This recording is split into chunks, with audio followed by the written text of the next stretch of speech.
the answers are inside. Yeah, I am the 21st century superhuman. Now is the time. Come on everyone, let's celebrate. We are the children of the sun. I can see you when I look into your eyes. We are the same, and we are light, yeah, we are one. Here now, hear my ancient prayer and sing along. We are awakening as one, and we can make a difference. Yeah, we can be the change it takes to make the world. Hey, Bret, good to be talking with you today. Hello, Cary. This is my first interview officially as the visionary troubadour of Synergy Hub. How exciting. I love it. So what's going on in your world there? What's going on? Well, we had one of our friends here, a co-creator named Curtis, who ended up in the psychiatric ward, which is very fascinating and deep and all that, and the community, how to respond, and we're trying to understand how to love him and work with that and understand what's happening and all that. And he's basically showing psychopathic tendencies. And although that sounds scary to a lot of people, I want to reassure that I'm a 22-year in-depth study of what is perceived as mental illness. And for me, I believe he's actually showing psychopathic tendencies, but he's also very close to breaking through to complete healing. So nice. It's a double-edged sword in that sense, but the community here had to be safe. There's women here and children here and all sorts of different backgrounds and cultures. And leaving him here was actually what is making it dangerous, because we couldn't have the facilities to help him in the moment, like with the right resources. So unfortunately, he ended up in prison and the psychiatric ward, which normally is not a very nice place, but he brought it on himself, and we just couldn't take it that last step of not, having him end up there. We just couldn't control that. Yeah. So it's been an interesting the psychic energy here, of course, when you think about the law of attraction and consciousness, like what does that, what it has is it's cohered the community more about what is our membrane, what are our values, do we check people out, do we not check people out, are we here to heal everyone, are we heal, it really was, which is what he wanted.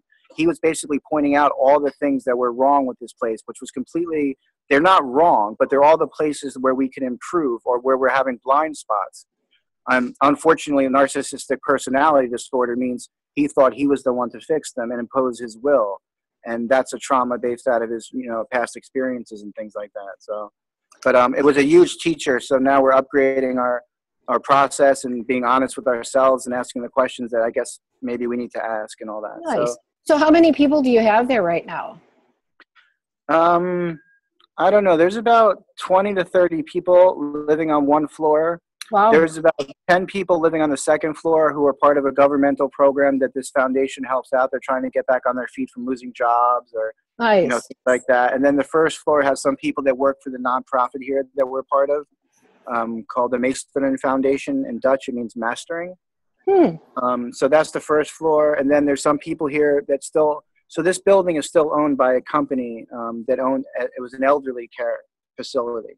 That's why it has so many great benefits, like the kitchens and the stage and the dining room, and the gardens, and residential zone living, so we don't get kicked out for people living here. It's not like you're squatting. It's got office space. All these things, are just divinely been the universe conspiring on our behalf, basically, to give the world the first Synergy Hub, basically. Nice. I was having a conversation with a friend last night who has a small community hub, and there was some dissonance between some of the people that were there, and he was just sharing the steps that he went through to resolve that. And so I think, as we have people gathering together in places, we will have, to deal with how we get along, how we make choices of how to work together as a community. And you guys are kind of, in an immersion of that right now. Sounds like. Yeah, it really comes down to very simple things. I mean, what I'm starting to learn more and more is how overcomplicated we make things like psychology and group decision making and governance and all these things. So a couple of the trim tabs that have come up for me from listening to other people, by the way, none of these are my ideas. I'm basically giving you the best info I've received and insight through people passing through here, because we already have the greatest minds in the world passing Nice. through here. More importantly, the greatest hearts in the world, I'm going to say, and the greatest guts in the world. And on and on and on. So self-governance has come up as not the issue. Nobody wants even a self-governance system. What we need is a terrific communication system. If everyone's able to communicate clearly and efficiently and concisely and within the parameters they enjoy and that they set, but can speak their truth peacefully, it's really communication funneling through the system, where the medium is the message, rather than this idea that we need self-governance. And that goes back to like the seven S's of co-creation really are our governing principles, I would say, of self-organization rather than self-governance. Nice. I've even used the word self-governance in some of our Noomap documents. I'm thinking if I knew where they all were, I would take it out. But it's too late because I always work agilely. Like I just put stuff out to like do market research. And I don't know where all the documents are now because we're disorganized from that old perspective. I can't just go find everything and then change it, which is fun. Right. Because then people have different stories about things and they have to actually ask a question rather than making assumptions. Right. Which one of our friends just did.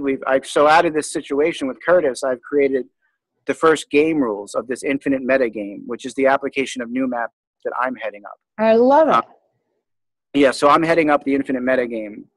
And I made the first game rules. So the first one was like violence is not tolerated, no negotiations. Period. Nice. I like that. Very cool. And then, yeah, that's the rule, the game rule. And underneath that are some articles like we do our best and the community can decide what is violent to them. Because some communities are more like A-type personalities and they can deal. Like some communities might decide they like to beat each other up. But if everyone resonates with that, it's like, really, knock yourself out. Like, it's no big deal if everyone is agreed that their personal space is up for grabs or something like that.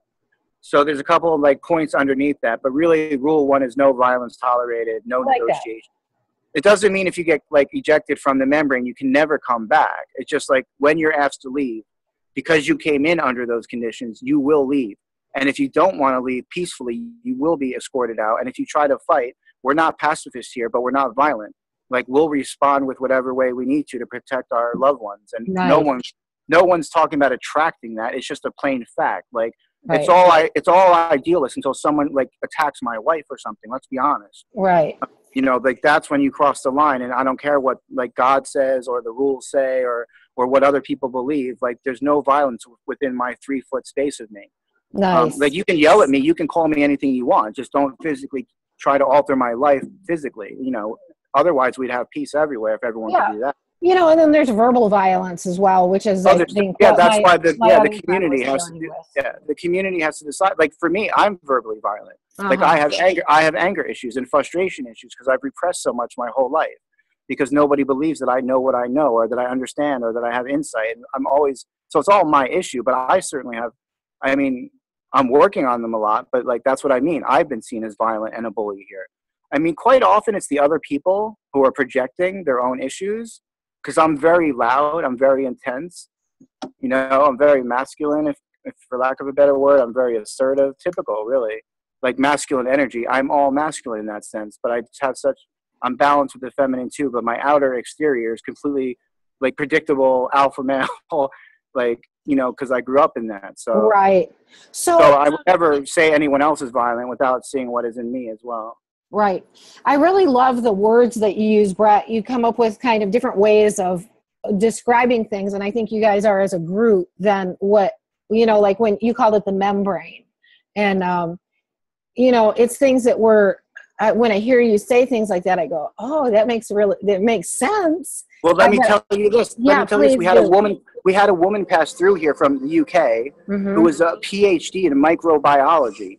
And she woke up like last year and she's telling us about like evolution, quantum physics, and her work in immune disorders and what she's found out from her perspective. And it's like completely altered my whole, like just when I thought I knew everything, right? And I was like a mad genius, comes this woman. And these are the type of people that literally keep coming in every day in some form or fashion that completely like help me reconceptualize the now. Like what is my now knowing compared to like relying on the past or our future projections. So I'm having a great time. Like one of my dreams was always to be like in the heat, in the heart of like innovation and genius. So I'm totally feeling lucky. Cool. Then at the same time, we had this thing with Curtis, which completely like in your face, like punch you in the nose, like Zen reality. So like everything is going on from that perspective. Yeah. But we're handling it pretty well. So are you guys still planning on the gathering in October? Oh yeah, I got news for that. So the second rule of the infinite meta game is share your gifts unconditionally and without expectation, so you can learn and have fun. Something like that. I don't remember what I wrote. Beautiful. Because unconditional is also getting confused around here, because we have a young group of people who believe in unconditional sharing, but they're not understanding that, like the money system, they're not understanding that the people paying the bills are keeping them warm here. And like unconditional sharing really doesn't mean that you're going to have my wife or my toothbrush. Like it's more like when I share, it's unconditional, but it doesn't mean it's out of the context of what's real for me. You know, like you can't really take my laptop. I understand it. I want everyone to have a laptop, and you can borrow my laptop. But like they're a little bit utopian idealistic in the sense that they're 23 and 24 years old, and I think there's something there. But at the same time, I've learned so much from them. So it's just a beautiful like reverse teacher-student thing going on. But so that's why that rule is one of the most important. Like share your gifts unconditionally and without expectation.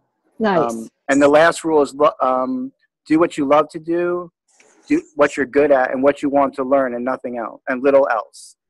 Nice. Because what we found out here basically is this idea that people have in their heads that if something doesn't get done in a community or in a project or in a family, that it's all going to fall apart. So everyone's worried about like the toilet paper and the food and the front desk, because if no one does it, we're going to lose the building and everything's going to fall apart. And then people start basically filling the gaps, saying, well, I can't really work on my project because no one's cleaning the floors. So then they clean the floors saying they're like doing the right thing, but they're fucking miserable. And they're actually so unhappy because they're just doing something that they think it needs to be done, rather than doing what makes them come alive. You know, and trusting that life will bring us somebody who loves to clean or loves to organize and will bring us money. Like that's what's stopping the manifestation on that level of funding to bring in a professional security company rather than us watching a desk, because people won't let go of everything's going to fall down if we don't allow the universe to like provide where we're not able to or something. So that's another big lesson that I'm learning here. Grand experiment. Totally. And what do you call, it's the Synergy Project, and what do you call the 3 rules? That is the infinite meta game. So my application of noospheric technology is kind of like Bucky Fuller's World Game meets 2017. I mean, to keep it more simple, I mean, most people don't even know Bucky Fuller, but for those of us right now, I'm only really worried about communicating. Nice. Or it's like Monopoly for the virtual world, like, you know, but not Monopoly. But like it could be, because like we could just redistribute all the money and the properties, and like we could decide who gets what, and maybe you just get to roll dice, because God doesn't play dice, but we do. You know, like, so we might as well admit it. Yeah, one of my favorite sayings lately is I feel like we're really just living in a big video game. I mean, because it is a holographic reality. Let's pick how we want it to unfold, you know? Yeah, I totally agree with you. I mean, and I'm not really even concerned about who's behind the curtain, because the disinformation and all that kind of stuff is just a distraction. Like, I'm going to do my best, and the bad guys or whatever can come after me or leave me alone, whatever. Like, it's really, we're supposed to be spiritual beings having a human experience. I'm not really going to worry about some helicopter flying over my head. Like some lizards coming after me or something like that. Yeah. That's all well and good. I mean, but like, it's just not my story, so therefore it's not in my membrane. Okay, so directionally we were going towards October. Yeah, I don't know if you want to tip your phone up a little bit, but I'm seeing about the bottom of your. That's better. Yeah, that's pretty good. My special half face special. Andrea always laughs. She says, "Don't you want to be a filmmaker?" I said, "Yeah, but not a cinematographer." October. So October is the emergence event, subtitled Trim Tab Festival and Whole Systems Hackathon. Basically, I think what's going to happen here is that this will become something called Compassion Community Center, which is similar to a hub. So it's AKA Synergy Hub 1.0, you know, Rotterdam, you know, Antonius, because it's a very specific place in Rotterdam. I think locally it will be known as Compassion Community Center. And this building is not for Noomap or this Maester Foundation to make it in our own image. This is for the community to learn how to synergize and co-create and share. and things like that. So part of the goal is to raise the funds. October is not really to raise funds. I think we'll already even have them potentially by then to buy this building. But this is compassion, because what happened is the city of Rotterdam has started the program of compassionate cities. Really? But we heard they want to make the new Silicon Valley. So we're going to tell them the only way Noomap sticks around is if this becomes Compassion Valley instead of Silicon Valley 2, because we are over Silicon Valley. Mm-hmm. That is like so 2012, 2014, 1969, like whatever you want to call it. Like there's no need to rebrand conscious capitalism in a horizontal way as Silicon Valley. We can still have all the good stuff and abundance and fun, and we can even have money throwing around the world for those people that need to do that. But like Compassion Valley, the Compassion Center, Hub Center, you know, that's kind of, you know, and what we're doing is actually Synergy Hub Network. So the vision of Noomap is really Synergy Hub Network, which is, you know, like New Earth Nation, you know, planetary-wide hubs, virtual and local, with a decentralized, centralized nervous system, you know, that's plugged into the noosphere, which means it's plugged into Earth and Gaia. It's a whole system way of communicating and co-creating, and that is in harmony biomimically, you know, with existence, really, for lack of a better word.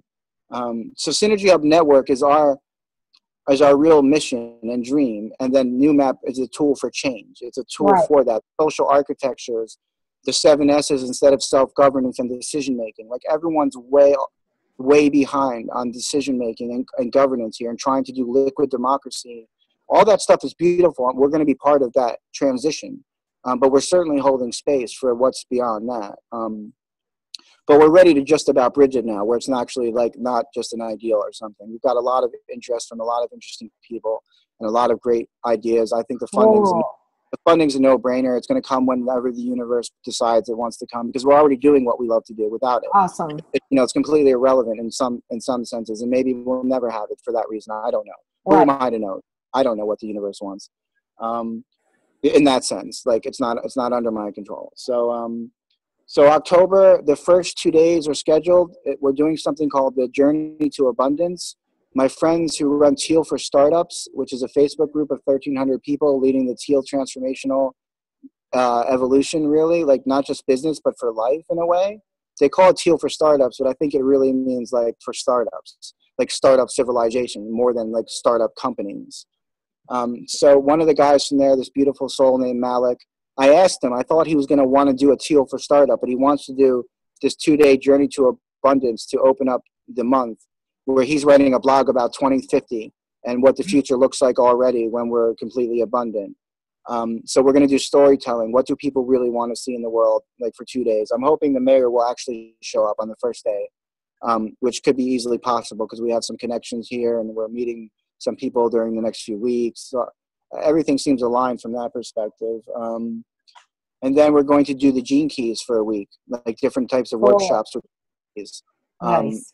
We may have a special appearance by Richard Rudd of the Gene Keys as well. But we have 4 or 5 experts that are here, including ourselves, and we're gonna sell tickets for these events, like free tickets and then corporate level. We've got that the first week book. We have a beautiful spoken word poet named Kirk Nugent, which he said yes. I'm hoping we can also find someone to put in like a couple 100,000 or like 50,000 just so I can fly some people out here. Nice. And like maybe get some hotels, just, you know, average price hotels. That's one of my biggest, I'd like to manifest just something like 50,000, 20, anything, 100, just so we can be a little more flexible with getting the people to here that need to be. I've basically stopped inviting Barbara Marx Hubbard and people like that who have mentored us, but for me are repeating patterns of things. And like, we have all we need. We have our friends. We have Sasha Stones of the world. We've got our friends who do different things. We're bringing something special. We've got Inspiral out of New Zealand and the We Share. We don't have to rely on people anymore, or prophets or gurus or whatever you want to call it. Like if you're in that space where you can't see people because they're grassroots and they're not famous and they don't have a big website and you can't see the value they have, then we don't even really want you here right now. I gotcha. Yeah, but that's not what a Barbara is completely. But I'm tired of chasing the people that I perceive. Right. You know, that's my own shadow. Like in the Gene Keys, I have this veneration this acidic and gift of preservation, but the shadow is failure. So sometimes I think if I don't get the people here that are perceived as, you know, the best people or speakers or most important, it's like I failed something. But I'm over that, and we have everything we need. So Kirk will hopefully be here for a couple weeks to be like an MC. You can look him up, Pursue Your Passion, on YouTube, and he's got poetry books. Please, everyone, go buy them. Help the guy out. I think his computer broke down and he had no money left to fix it. We couldn't be on a call or something. Like help a brother out, you know, like all of us. Let's get this abundance thing cracked. Right. So there's that. I'm hoping a friend from the Uplift Connect community will come and do some emceeing. We're going to be doing Transforming Perceived Mental Illness into a Blessing workshop. We're going to be announcing the Global Freedom Fest 2018, which is sort of like what New Earth Nation was talking about, like a Woodstocky type concert. We've got a team that is ready to steward that and hold that space as the resources come in and we get more clarity and the ability to have everyone quit their day jobs, basically, so everyone can be unified and working on the new paradigm. Like, definitely. That's what we're doing. Yeah. So that's on. I mean, that's on because I say it is. That's why. Yeah. Cool. You know, other stuff. We're launching. We're having a book party for Reimagining Philanthropy, a book that I'm part of with my wife. And other things like that. And people are there's still plenty of. There's basically a stage room that fits 100 to 150 people. There's a little awesome church that fits about 50 people. There's breakout spaces in offices. There's garden space. There's a park across the street. There's an atrium. There's Wi-Fi, and it's 24/7. So if people come here and get inspired, they can literally, they just can't sleep, technically, if they hear me right, technically, but they can work all night and co-create and party as long as they're respectful and all that kind of stuff. Literally, there could be thousands of people coming through this building in October if we all work together in the messaging and the broadcasting of it. And it's not me or us. It's not special, but this is something I believe we can actually rally around before the election in the U.S. and make a statement that's peaceful. That's some of my hopes and dreams. But the actual thing is happening. So whether I predict it or not is irrelevant. We are doing this. Well, that's fantastic. And Bret, your verbalization of these things is wonderful. I just my mind and heart just go, yes, yes, yes, as you share. You have such a really unique and really wonderful way of sharing these things that is very lucid and eloquent. And I think it's needed. I think you and I talked about this before. One of the things I suggested, I really would like to be there. I'm keeping that section of my calendar open because I'll see if I can figure out a way to get there. And I think the way these summits have been done over the last few years, where you have a weekend of online presenters, and it'd be really great to do a Synergy Hub summit, you know, because you're going to have so many amazing people gathered there, and then you do like a whole weekend or maybe even a week of, you know, each of all these different, being able to assimilate all these different.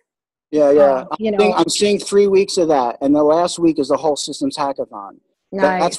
That's when we say, okay, we've had enough time and we've actually had enough space to get to know each other quite well because of the time and the breakout rooms. And we have facilitators here, and it's nonviolent communication, and it's co-creative. We've got Facebook. We've got the Noomap prototype. We've got Lumio. We've got Hilo. We've got all these tools, right? So like technically we could get to know a lot of us, each other, and we all have trust networks anyway. So like if I say I Cary, it doesn't matter who's in your network if you trust them. I mean, of course there's variations. Don't get me wrong, viewers. I know it's not absolute, but generally speaking, we can use the trust network that we're all tuning into, that it's about this trust network. That's the real commodity, for lack of a better word. Right. And the precious resources of our currencies are our dreams and our attentions and our skills and our resources and our passions and our intentions and our experiences and our time and our wisdom. These are literally abundant, eternal, ever-present resources that are coming out of the vacuum into our lives. The Federal Reserve is actually endless. I know that would scare a lot of people in the system, but it's like, it's going to be like a pinprick, like that song Comfortably Numb. It's like literally painless to transition into a new paradigm. You're right. For the people that need to still have everything they think they need, they can have it. Like, this is not about taking away other people's rights or values and saying they're wrong or they've been evil. Like, I have to how to forgive a lot of people with my mental health experience. But I think a lot of us need to let go of some of that. Like, yeah, of course people have done horrible things, but maybe the only way to move on is together and like to somehow forgive that, but also not allow it again. There's a difference between being forgiving and being a doormat, I think. Right. And like, I don't want to be a doormat anymore. My message from God, or whatever you want to call it, is like, the experiment is over.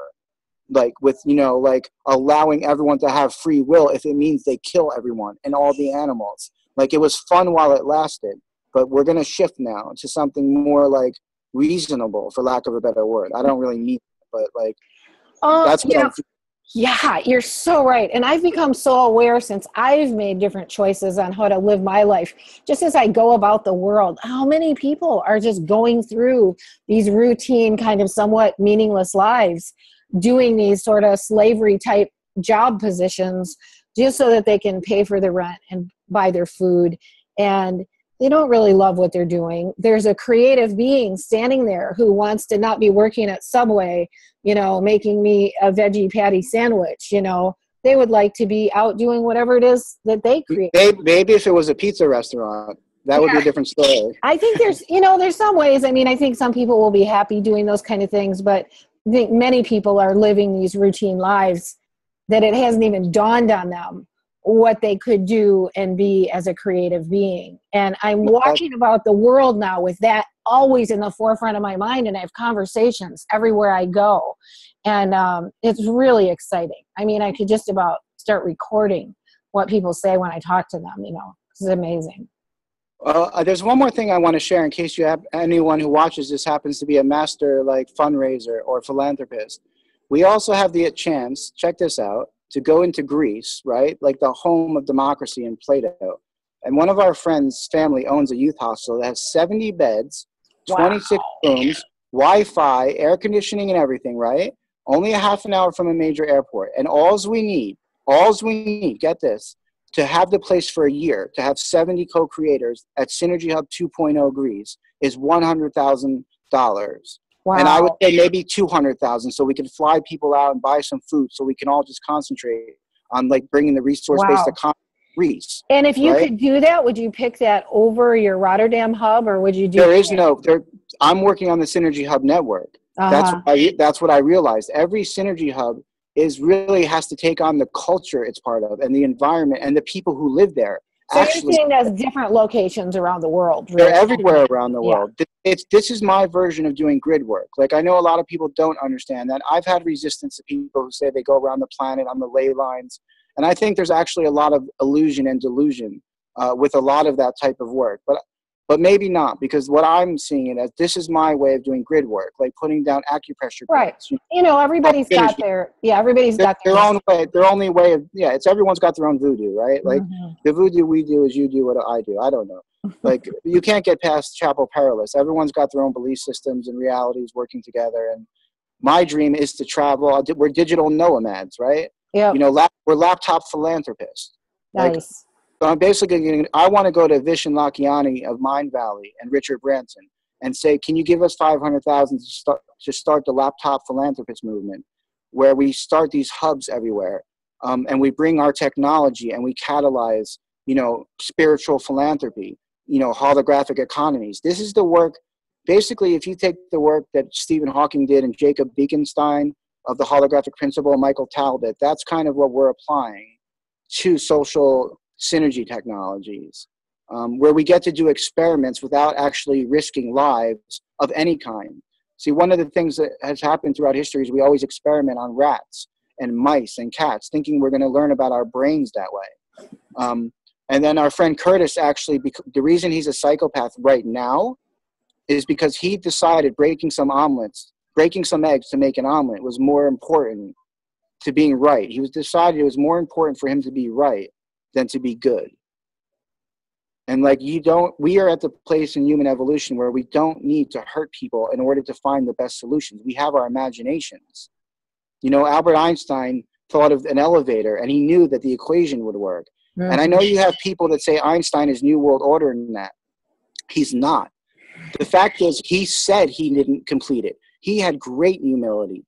The fact that Charles Russell and Tesla were smarter is independent of Einstein. Yeah. He's not fucking Illuminati. The people who say Illuminati are fucking Illuminati, if anything. Yeah, it's true. Like, they're confusing the map with the territory. If when you look at point a finger, there's 3 fingers pointing back at you, so be careful what you're pointing at. Yeah, totally. I mean, I'm going to think about that because we use 3+1 as an architecture here. So I need to think about that one. Yeah. When we point it's like the matrix can only mirror what's coming from us. That's So I mean, so like that's how I feel about it. Like what we're doing, like we have the thought experiment, and it's really pure on some levels. Yeah. And we're working on showing the actual doing the experiments now. That's why I've called Noomap a particle accelerator for consciousness. Beautiful. We can safely do experiments that are only like intention based and imaginative based, which frees us to be like free without worrying about blowing up the world like Atlantis or blowing up the thing with like nuclear energy. We can actually do this. Now I'm sure we're going to have growing pains potentially. I mean, maybe not. I don't know. Who am I to say? I'm not in control of that. But I know that like I believe with all my heart, and I know like I'm adaptable, so it's not like a fundamentalist, but where I'm at now, what I believe is we can do this safely, that we can be part of the transition safely. I've got a lot of ideas percolating, Bret. You're awesome. Everything you share, I love it. And I really appreciate you taking a few minutes to have this conversation with me today. I was kind of wanting a catch up on where you were at. Just to toss out, I've got a lot percolating about getting various projects going and thinking about how we make those self-sustaining, how we implement new ways of exchanging with each other so we can literally leverage ourselves out of that old matrix as we go along. Here's another one I should say to this. This is important. So when we launched the philanthropy book, that's also launching a Philanthropy for Life initiative. So what we want to do is receive open source proposals like Hope Girl did with Fix the World. But we want to make sure everyone sees them. So it's not like we're collecting proposals so we can fund them. It's just like an open source. People who want to share their visions and projects. Beautiful. So they're part of a portfolio for Philanthropy for Life. So all the key philanthropists in the world who are in the real space can say, this is what I'm going to catalyze, a domino effect of goodness. And here's how my 10 or my 100 or my $1 trillion will actually work with the flow of the system. So that's going to, so whatever you're thinking, like take it up 10 notches and then tune it in. And again, I see that as, there's a need for us we're going to have to sort of interface with the old system but also at the same time be building ways for these projects we put together to become self-perpetuating and also along the way creating new systems of interchange so we're not just frozen into this old system, because the old system is basically, the materialistic matrix is somewhat broken and it needs a remodel. So, I see us putting heads together and coming out with those kind of solutions. We also talked about, I really feel that many people who are considered mentally ill are some of the brightest people on the planet. They just haven't been able to find an interface for functioning. So I just want to say that because this ends up being part of our conversation. I have a brother who's no longer here who was highly intelligent, considered a genius on IQ tests, and lived that kind of life, but really, really brilliant. And I feel like he walks with me in spirit. I also... What was his name? His name was David Ellis. Really beautiful. I have a book published by him, which is amazing. It's a galactic download. It's really cool. I need that. How do I get a copy? I'll send it to you. I'll send it to you as soon as we're done. It's probably the highest frequency material I know of on the planet. It's for sale on Amazon, and people can find it under David Ellis. The title is kind of long, but it's a galactic message. And I should have a page up on it at my website. I'm just behind on all that physical stuff, so I will have that up soon. Also, I'll put it on my website. So I found some people here. They're going to finally help me do the mental health thing. Great. And he does what's called integrative marketing. So he's going to set up a platform that integrates YouTube, Facebook, Twitter, affiliate marketing, and all this stuff, so we can raise hundreds of millions through the mental health funnel to actually fund the new paradigm. We're going to completely flip and reverse the poles of inversion and we're going to put the lunatics in the asylum. If they thought the meek was going to inherit the earth, wait till they get a load of us. Really? Well, there's a lot of intelligence here that just hasn't been able to find its way in a very structured old system that is kind of upside down in some ways. Also, my sci-fi trilogy, adventure, fantasy, Dream Spell the Awakening, Dream Spell the Travelers, and Dream Spell the Journey Home. I see that as really a film. I want you to bring that. You need to come and bring that. We're doing a Mayan design sprint here as well for 13 days in a row during October. We're bringing some Mayan experts and calendars so we can experiment with that as well and put that into the infinite metagame as well. And this is way beyond Mayan. This is I know, but we need you. But we're here to place that, or else it's the Star Wars for our now. So yeah, that's good. We need a new Star Wars. We do. So I'm intending to be there. I'm intending that the universe will open up ways for me. I'll get you money. You're here. Yeah, you can pretty much book it. Like it's you're on here. My calendar. Yeah. Nothing else for October. I totally want to be there. Well, let me say it here now. I mean, I'm putting in I don't know. We just got gifted some stuff, so I can put in $250 and have a bed for you. So all you really need is like plane fare, really. Cool. Well, we'll get it figured out.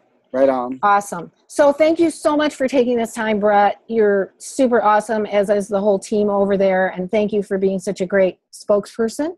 I'm going to really have fun just posting this, and we'll just post regular updates of this dialogue as it continues, and we awaken to a new way of being on planet Earth. Thank you so much. It's really a blessing for me to have you help me do this, so I don't have to think all the time about, do I update? Like, people always ask me, what's the latest, right? Perfect. What's the latest? And it's like, now I don't have to answer them. It's like, I can't handle more messages. It's like, go to this video. Yeah. If you want to know, spend 25 minutes. I'm sorry. You're going to have to put the skin in the game. Perfect. So this is Cary Ellis of 21st Century Superhuman. I just want to remind everyone, breathe and smile, because these things activate neural plexuses in the frontal lobe and back of our brain, and they help us to access our own genius. They also help us to access living as beings of love, which is how we're designed to live. And we need to offload all the old data, not of love. You can find me and my work at 21stcenturysuperhuman.com. Find me on Facebook. Follow me on Facebook. And mine is opencollective.com/Noomap. So we're helping our brothers and sisters out at this platform called Open Collective, because they get 10% of everything we raise. So that's our platform to share information and also have people gift us if they want. Great. Message me that, Bret, and I'll put it under the video. It's all over my Facebook chain. I've gone crazy. It's all over my Facebook wall. Just look for Open Collective. Great. All right. Much love to all, and we shall see you soon. Thank you again, Bret. Many blessings.